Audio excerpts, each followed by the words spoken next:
Hey there, guys. Dragon Master here, and I want to welcome you to Star Wars of Earth, Episode 6, Code Name The Decision. I wanted to say a few things before we get into the video. Starting off with the video I did a couple days ago, I'm back. I don't know why YouTube recommended it, but I am glad because that video is close to 3K views, and for the Dragon Master channel, we are up to 65 subscribers. This is crazy. Yeah, so that's really what I wanted to say. But without a further ado, let's begin. We start off with United Nations Space Command. They are in a tough pickle. They have been given two offers, and they don't know which one to pick. The first one is the Republic, who they have been good friends and allies for 11 years. But then there's the Separatist, and the Separatist is mostly made up of the Outer Rim and a few planets in the Mid Rim, but yeah, they are questioning because they do mostly trade with the Outer Rim. So if they join the Republic, that could hurt their trade. So they don't really know which one to pick.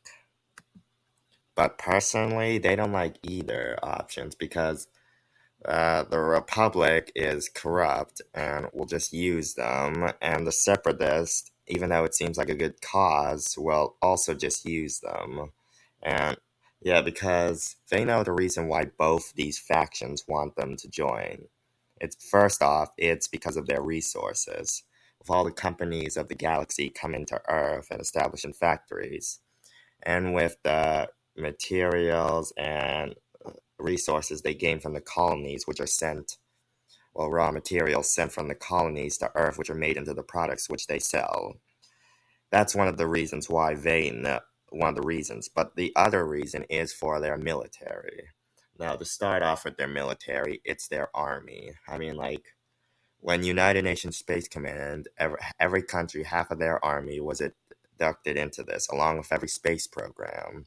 But since Star Trek is the main sci-fi of Earth, not Star Wars, because never, yeah, I'm not gonna get into that. But since that, they've had many recruits of the young people who saw these, like the younger generations. So they have millions. Like I'm following canon, so the United Nations Space Command would outnumber the clone army in canon. So yeah. So that's the second. Well, I guess another reason for our military is because of our ships.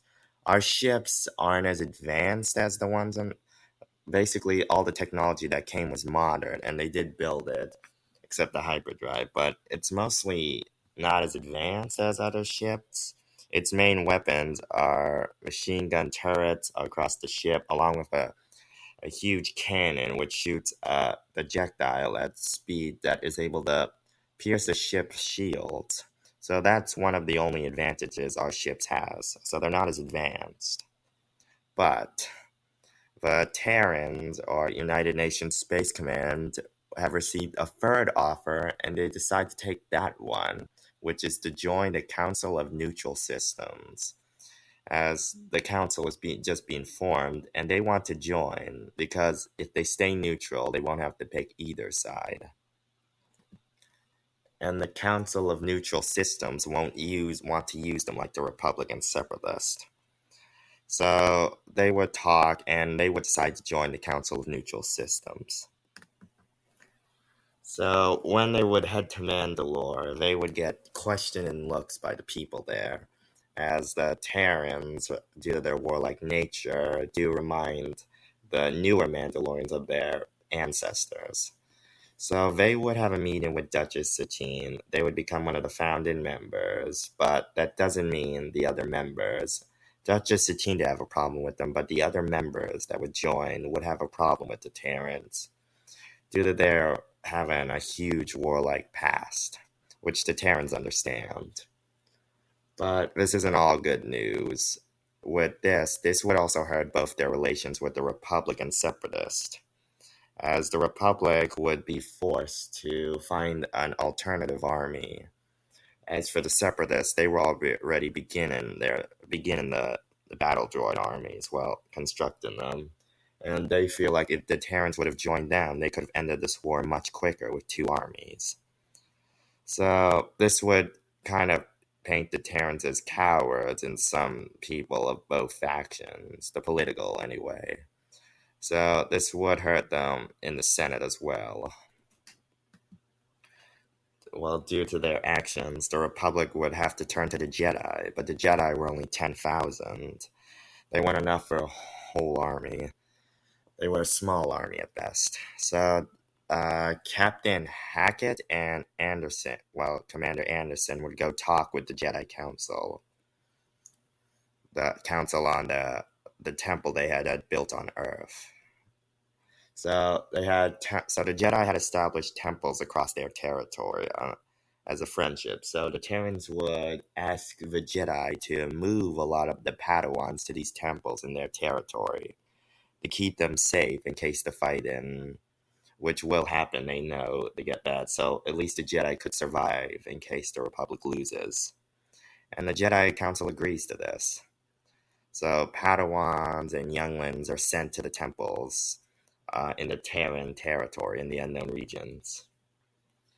So yeah, with war on the horizon, we're a day before the events of Episode 2. The Terrans make their way to a platform, and they see a ship that Anderson and Hackett recognize, include Houdini, and it is Padme's ship. And that's where I'm going to leave this video off. I'm still a bit sick, guys, so if there are some parts, I'm still a bit tired and a bit sick, but I'm alright. So yeah, that's really what I wanted to say. Please subscribe to the channel and comment down below. Also, I am sticking the canon for this one, and that's what I wanted to say. So, goodbye.